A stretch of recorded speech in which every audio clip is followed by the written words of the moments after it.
Iya, sewara kualu saya so bener deh.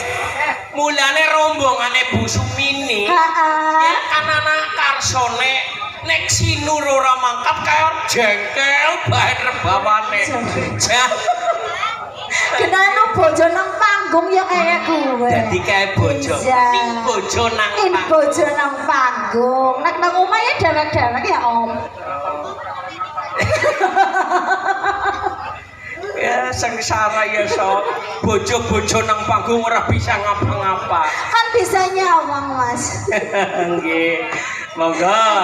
Lenggah kene iki dilanjut malih niki. Arep anu dilanjut apa liren diana rong jam ya no? Liren dhisik ngarep 4 jam. Iya, men pada apa? Tukang sonet. Tukang sonet. Tukang sonet sentimen banget ya. Kepriwen kan niki ngomong apa Nur? Men balik. Ora. Dibalik siki ora tak bayar kanang. Wong ana yang urung dibayar ya ora bali. Oh, kayane wis di-upload kae sonet. Kayane lho, kasih. Ditransfer ya. Ono iki. Nembe jam 7:30 kok sing bali nggih. Nggih mangaten Bapak Ibu, lagu ingkang nembe kapiyarsa inggih menika lagunipun Pepeling. Nggih. Kangge sak lajengipun napa nggih kangge Lagune nyelengan Jumat apa?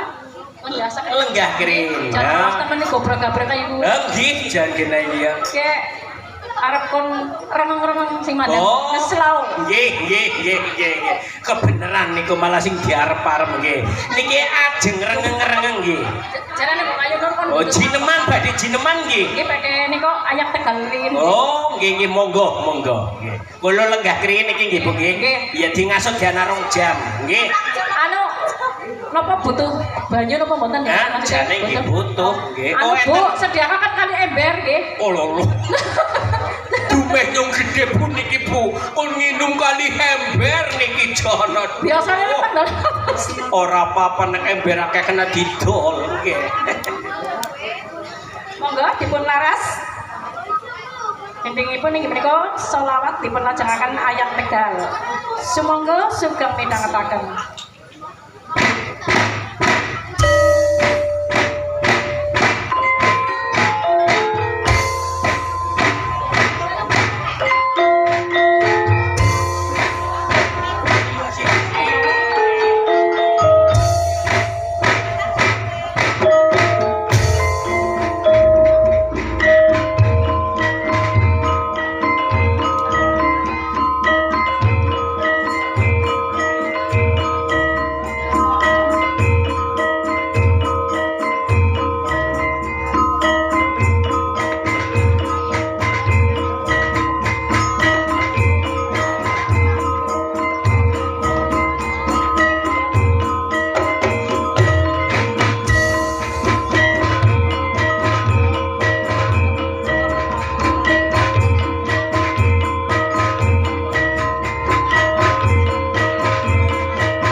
prakara